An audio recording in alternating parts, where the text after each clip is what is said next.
Selamat datang di channel Madinatul Khairat. Jangan lupa subscribe ya. Jazakumullah khairan.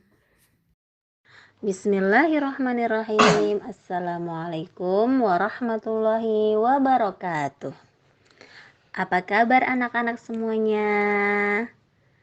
Alhamdulillah ya, semuanya sehat. Sudah pada murojaah kan ya? Baik. Hari ini Ustazah akan berkisah tentang perjuangan Sa'ad bin Mu'adz. Namun sebelum itu, Ustazah akan menyampaikan sedikit tentang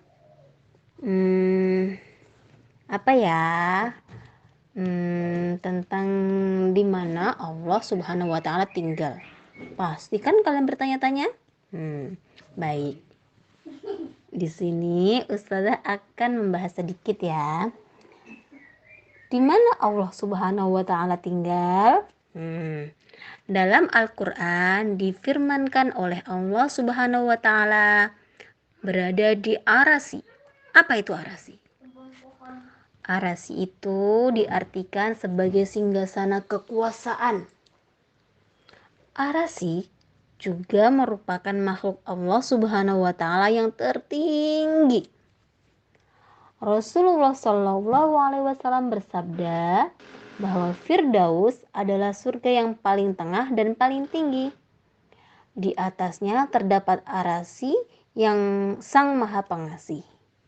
Nah, darinya sungai-sungai surga itu mengalir. Begitu pengertiannya.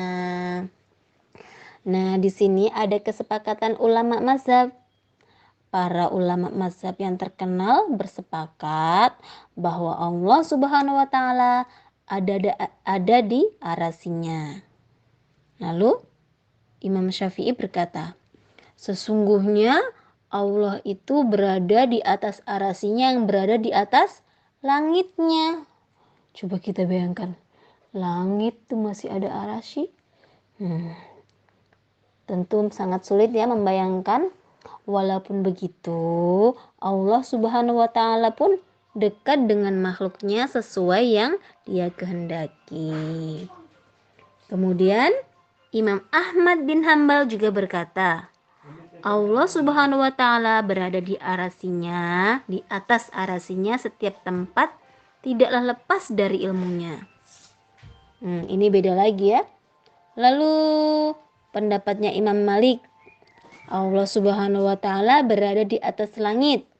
Sementara itu, ilmunya berada di mana-mana. Segala sesuatu tidak lepas dari ilmunya. Arasy itu makhluk mulia dan paling besar. Allah Subhanahu wa taala mensifati Arasy sebagai makhluk mulia. Seperti yang sudah tertera di Quran surah Al-Mu'minun, di surah Al-Buruj, lalu di surah An-Nahl. Nah, menurut Ibnu Abbas, tidak ada yang mengetahui ukuran Arasy selain Allah. Lalu bagaimana keberadaan Allah Subhanahu wa taala di Arasy? Hanya Dia sendiri yang Maha tahu. Tidak akan pernah ada manusia yang mengetahuinya. Keadaan apapun yang ada dalam semesta ini tidak akan mampu menjelaskan keadaan Allah Subhanahu wa taala di Arasy. Baik, selanjutnya perjuangan Sa'ad bin Mu'adz. Sa'ad adalah salah seorang sahabat Rasulullah Shallallahu alaihi wasallam. Dia berasal dari kaum Ansor. Dia menghabiskan waktu hidupnya dengan berjuang di jalan Allah. Saat perang Badar, Sa'ad mewakili kaumnya untuk berjihad di jalan Allah Subhanahu wa taala. Dia berjuang dengan penuh semangat. Tidak sedikit pun terlihat rasa takut di matanya. Akhirnya, peperangan dimenangkan oleh Rasulullah Shallallahu alaihi wasallam dan kaum muslimin. Nah, akibat kekalahannya di perang Badar, kaum kafir Quraisy pun berencana membalas dendam. Terjadilah perang Uhud. Kali ini pasukan muslim mengalami kekalahan. Lalu Rasulullah SAW bersama pasukannya terdesak. Di situ banyak sahabat yang gugur. Namun tanpa rasa takut saat berdiri di depan Rasulullah Shallallahu Alaihi Wasallam. Dia menghadang pasukan musuh yang mengepung. Seorang diri, dia berdiri sendirian, dia berusaha melindungi Rasulullah Shallallahu Alaihi Wasallam. Begitupun pada saat terjadi perang Khandaq, tidak sedikit pun saat gentar menghadapi musuh. Padahal jumlah mereka jauh lebih banyak.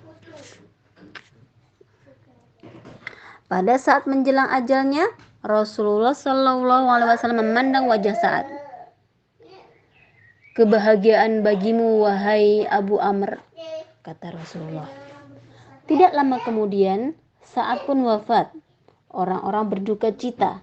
Saat itu Rasulullah Shallallahu Alaihi Wasallam bersabda, sungguh kematian Sa'ad telah membuat arasy Allah Subhanahu wa Ta'ala terguncang.